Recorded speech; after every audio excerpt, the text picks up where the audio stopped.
How to talk to children about Thanksgiving with Dr. Kovac Sanchez. and Gianna. Greetings, my name is Dr. Gabriela Kovac Sanchez. My pronouns are she, her, and ella, and I'm the faculty scholar for the Native Resource Center and the Center for Intercultural Relations at San Diego State. I also teach in the American Indian Studies Department at SDSU. Hi, my name is Gianna Silva. My pronouns are she, her, ella. I'm a 7th grader, a ballet dancer, an animal lover, and a video gamer. Students across the United States will soon have time off from school for Thanksgiving and possibly be overwhelmed with media and marketing related to this holiday. With Thanksgiving, there's often an issue of mainstream perceptions that tend to be historically inaccurate. Additionally, Thanksgiving lessons in K through 12 curriculum are typically one of the few times Indigenous histories are represented or discussed in the classroom.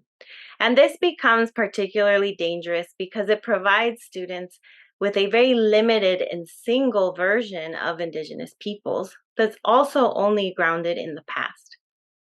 As critical parents and educators, this means being prepared with culturally responsive approach for what our students are consuming in and out of school about this holiday.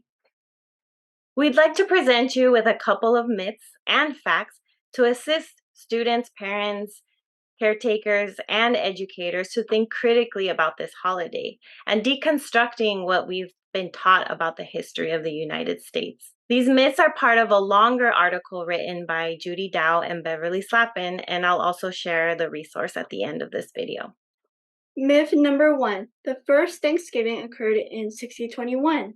Typically, when students learn about Thanksgiving in school, they're taught about the quote, first Thanksgiving. And you can see here the examples from various children's textbooks that focus on the holiday as an American holiday, a tradition that began in the New World that was brought by the Pilgrims' very first harvest. The reality is that this is false. The fact is that no one knows when the first Thanksgiving occurred. People have been giving thanks for as long as people have existed. Indigenous nations all over the world have celebrations of harvest that come from very old traditions. For Native peoples, Thanksgiving comes not just once a year, but every day. To refer to the harvest feast of 1621 as the first Thanksgiving disappears Native peoples in the eyes of non-Native students. It's also important to point out that Thanksgiving did not become a national event until 1863, when Abraham Lincoln declared it an official holiday during the Civil War to foster a sense of unity. Myth number 2. The Pilgrims and Indians become great friends.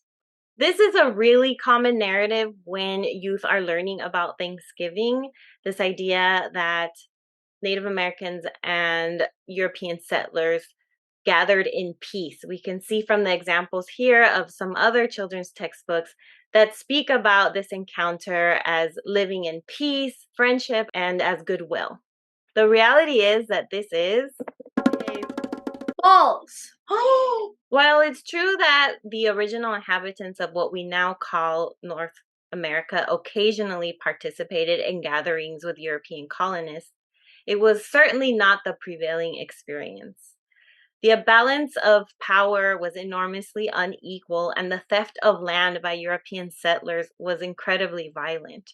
The false Thanksgiving origin story presents a romanticized version of Native settler relations. Referring to this holiday as a day of friendship and peace obscures the violent history of Indigenous dispossession. For many Indigenous peoples, Thanksgiving is actually a time of mourning. It's a reminder of Indigenous dispossession and forced assimilation. By perpetuating a narrative of peace and harmony, the lived experiences of Native peoples are diminished and suppressed. And the undeniable reality is that Native peoples were forced to endure violence, oppression, and deceit by settlers as well as the US government. So, how do we talk about Thanksgiving now that we have this information? We'd like to offer you a couple of examples of how you can have meaningful conversations with young people about Thanksgiving, and we'll also include a resource list at the end of this video. First and foremost, it's very important to bring Indigenous peoples and history to the present. As a former elementary school teacher, I can recall a number of times when students would share thinking that Native Americans no longer existed.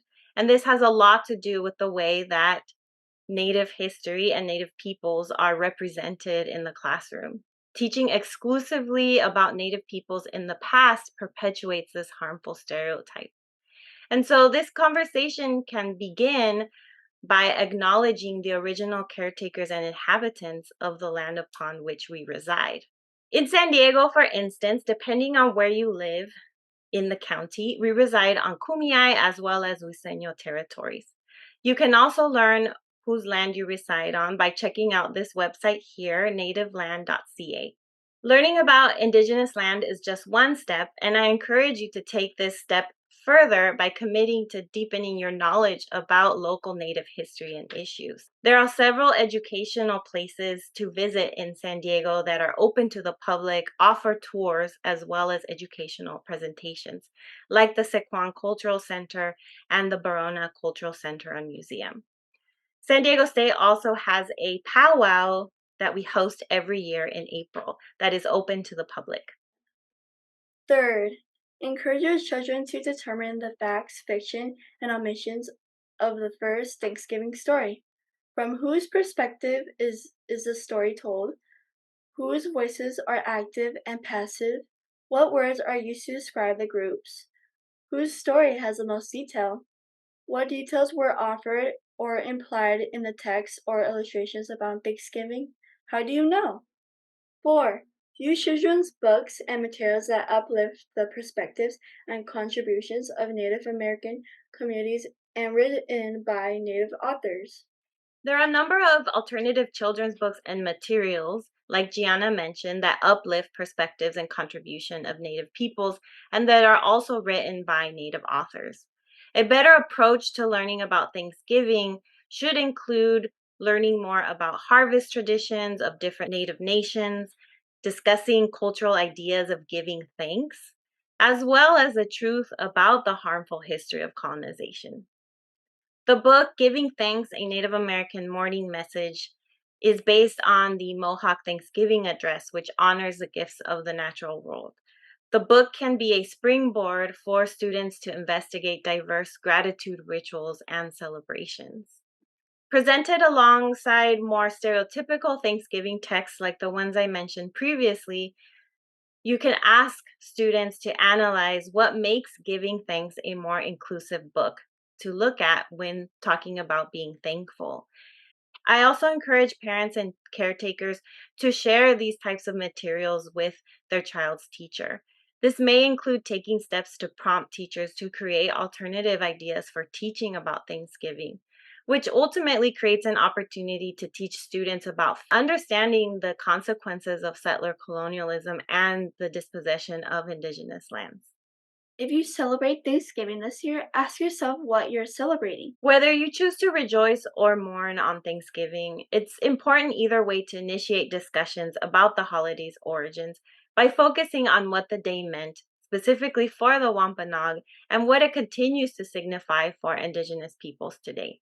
To better understand the Native American point of view of Thanksgiving, we can avoid hurtful stereotypes, be more aware of culture appropriation, and involve in how we talk about its history. We'd also like to offer you some alternatives to the term Thanksgiving, given the historical implications that we've just discussed. And these are Truthsgiving, Thanksgiving, and Takesgiving. Finally, we'd like to offer you a list of resources to dig into this topic a little bit deeper. The QR code includes children's books, articles, videos, including one of this image above me here. And we hope that you take these resources as an opportunity to have larger discussions with young ones as well as adults. We thank you so much for joining us today. Bye! Woo! This website. Oh. Bruh. What were It's you backwards. Okay. like? If you know, like grandmas are watching this, you can be like, "What's that?" You know. And then we're going straight to bed. Okay? One take.